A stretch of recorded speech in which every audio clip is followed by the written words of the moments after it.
Mutima wanjye himbaza Yahwa, mwa bindimo byose mwe muhimbaze izina rye ryera. Mutima wanjye himbaza Yahwa, ntiwibagirwe ibyiza yakugiriye byose. Ni ubabarira ibyo wakiraniwe byose, agakiza indwara zawe zose, agacungura ubugingo bwawe ngo butajya muri rwa rwobo. Akakwambika imbabazi no kugirirwa neza nk'ikamba, agahaza ubusaza bwawe ibyiza, agatuma usubira mu busore bushya bumeze nk'ubw'ikizu. Yahwa akora ibyo gukiranuka, aca imanza zitabera zirenganura abarenganwa. Yamenyesheje Mose inzira ze, imirimo ye yayimenyesheje abana ba Isirayeli. Yahwa ni umunyebambe, ni umunyambabazi, atinda kurakara, afite kugira neza kwinshi. Ntakomeza kurwana iteka, ntagumana umujinya iminsi yose. Ntiyatugiriye ibihwanye n'ibyaha byacu, ntiyatwituye ibihwanye no gukiranirwa kwacu. Nk'uko ijuru ryitaruye isi, niko imbabazi agirira abamwubaha zingana. Nk'uko aho izuba rirasira hitaruye aho rirengera, uko niko yajyanye kure yacu ibicumuro byacu. Nk'uko se w'abana bagirira ibambe, niko Yahwa rigirira abamwubaha. Kuko azi imiremerwe yacu, yibuka ko turi umukungugu. Iby'umuntu iminsi imeze nk'iy'ubwatsi, nk'ururabyo rwo ku misozi, niko ashisha. Kuko umuyaga urunyuraho rugashira, ahantu harwo ntihazarumenya ukundi. Ariko imbabazi Yahwa agirira abamwubaha, zahereye kera kose zizageza iteka ryose, gukiranuka kwe kugera ku bazukuru babo. Niko agirira abitondera isezerano rye, bakibuka amategeko ye bakayakomeza. Yahwa yakomeje intebe ye yo mu ijuru, ubwami bwe butegeka byose. Muhimbaze Yahwa mwa bamarayika be mwe, mwa banyambaraga nyinshi mwe basohoza itegeko rye, mukumvira ijwi ry'ijambo rye. Muhimbaze Yahwa mwa ngabo ze zose mwe, mwa bagaragu be mwe bakora ibyo akunda. Muhimbaze Yahwa mwa mirimo ye yose mwe, muhimbarize ahantu ategeka hose. Mutima wanjye himbaza Yahwa. Mutima wanjye shima Yahwa, nzajya nshima Yahwa nkiriho, nzajya ndirimbira Imana yanjye ngifite ubugingo. Ntimukiringire abakomeye cyangwa umwana w'umuntu wese utabonerwamo agakiza. Umwuka w'umuvamo agasubira mu butaka bwe, uwo munsi imigambi igashira. Hahirwa ufite Imana Yakobo umutabazi we, akiringira Yahwa Imana ye.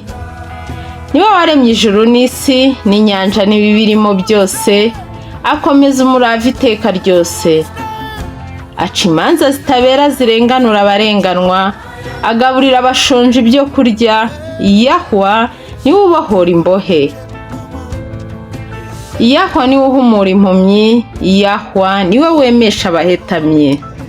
Yahwa niwe ukunda abakiranutsi.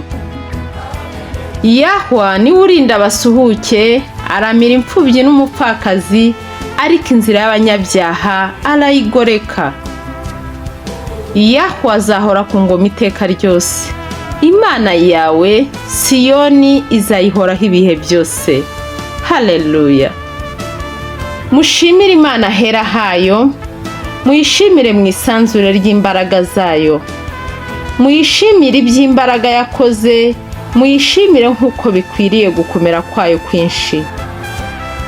Muyishimishe ijwi ry'impanda, muyishimishe neberu n'inanga. Muyishimishe ishako n'imbyino, muyishimishe ibifite imirya n'imyirongi. Muyishimishe ibyuma bivuza amajwi mato, muyishimishe ibyuma birenga. Ibihumeka byose bishime Yahwa. Haleluya. Nimushimire Yahwa mu ijuru, nimumushimire ahantu ho mu ijuru. Mwa bamarayika be mwese mwe, nimumushime mwa ngabo ze zose mwe nimumushime. Mwa zuba n'ukwezi mwe nimumushime. Mwa nyenyeri z'umucyo mwe nimumushime. Wa juru risumba amajuru we mushime, nawe mazi yo hejuru y'ijuru. Bishimire izina rya Yahwa, kuko ari we wategetse bikaremwa, kandi yabikomereje guhama iteka ryose. Yategetse itegeko ridakuka. Nimushimire Yahwa mu isi, mwa bifi mwe nimuhengeri hose. Nawe muriro n'urubura na shelegi n'igihu, nawe muyaga w'ishuheri usohoza ijambo rye. Namwe misozi miremire n'udusozi twose, namwe biti byera imbuto ziribwa n'imyerezi yose.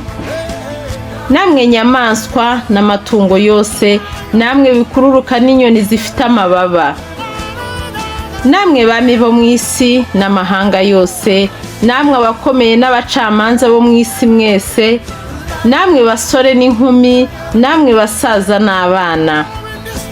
Bishimire izina rya Yahwa, kuko izina rye ryonyine ari ryo rishyirwa hejuru.